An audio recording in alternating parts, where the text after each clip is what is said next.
नमस्ते दोस्तों, आप सुन रहे हैं धैर्य का गुण, एक ऐसी बातचीत जहां हम जानेंगे कि धैर्य हमारे जीवन में कितना ज़रूरी है और इसे अपनाकर हम अपने जीवन को कैसे बेहतर बना सकते हैं।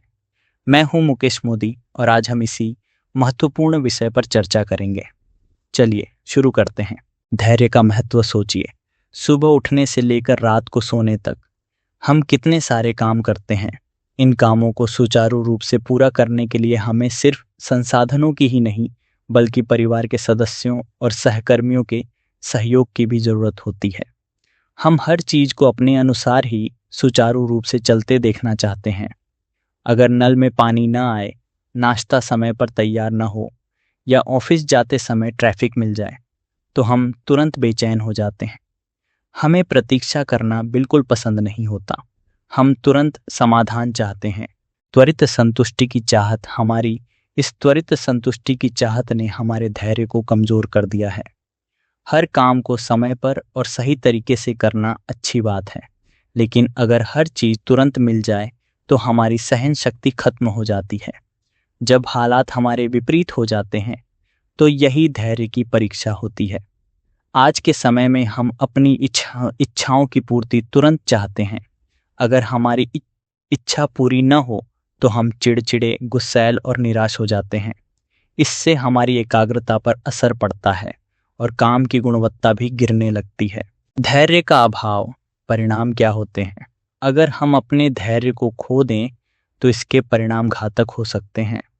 कुछ कामों के पूरे होने का एक निश्चित समय होता है। ऐसे में धैर्य रखना जरूरी है। जब परिस्थितियां हमारे विपरीत हों या लोग हमारी उम्मीदों के अनुसार व्यवहार न करें, तब धैर्य रखना हमारे मानसिक संतुलन को बनाए रखने में मदद करता है। धैर्य रखने से हमारे रिश्ते मजबूत होते हैं और हमें आत्मविश्वास मिलता है। बच्चों का पालन और धैर्य। हम अपने बच्चों को पालने के लिए कितना प्रयास करते हैं, उनकी हर ज़रूरत को पूरा करने की कोशिश करते हैं, लेकिन क्या हम अपने धैर्य को पालने के लिए भी उतनी ही मेहनत करते हैं? शायद नहीं। छोटी छोटी परेशानियों में भी हम धैर्य खो देते हैं। ईर्ष्या, चिंता, भय और संदेह जैसी भावनाएं हमारे धैर्य को कमज़ोर करती हैं। जब हम दूसरों की सफलता से जलते हैं या प्रतिस्पर्धा करते हैं तो धैर्य कमज़ोर हो जाता है। छोटी छोटी स्थितियों में अधीरता। अगर ट्रैफिक में फंस जाएं तो बेचैनी होती है। ट्रेन या बस के लेट होने पर हम गुस्सा करने लगते हैं। दूसरों की बात सुनने का धैर्य भी हम खो देते हैं। इसका सीधा असर हमारे मानसिक और शारीरिक स्वास्थ्य पर पड़ता है। हम तनाव, चिंता और अवसाद के शिकार हो जाते हैं।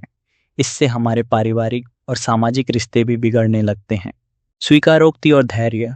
हमें यह स्वीकार करना होगा कि हर परिस्थिति वैसी ही होती है जैसी उसे होना चाहिए। इस स्वीकृति से ही हमारा मानसिक संतुलन बना रहता है। जब हम धैर्य रखते हैं तो हमारे रिश्ते मजबूत होते हैं। हम एक शांत और संतुलित व्यक्ति बनते हैं। इससे हमारा आत्मविश्वास बढ़ता है और हम चुनौतियों का सामना करने के लिए तैयार रहते हैं। तो दोस्तों, धैर्य का गुण अपनाइए और इसे अपनी दिनचर्या का हिस्सा बनाइए। यही गुण आपको मानसिक शांति, आत्मविश्वास और जीवन में सफलता दिलाएगा।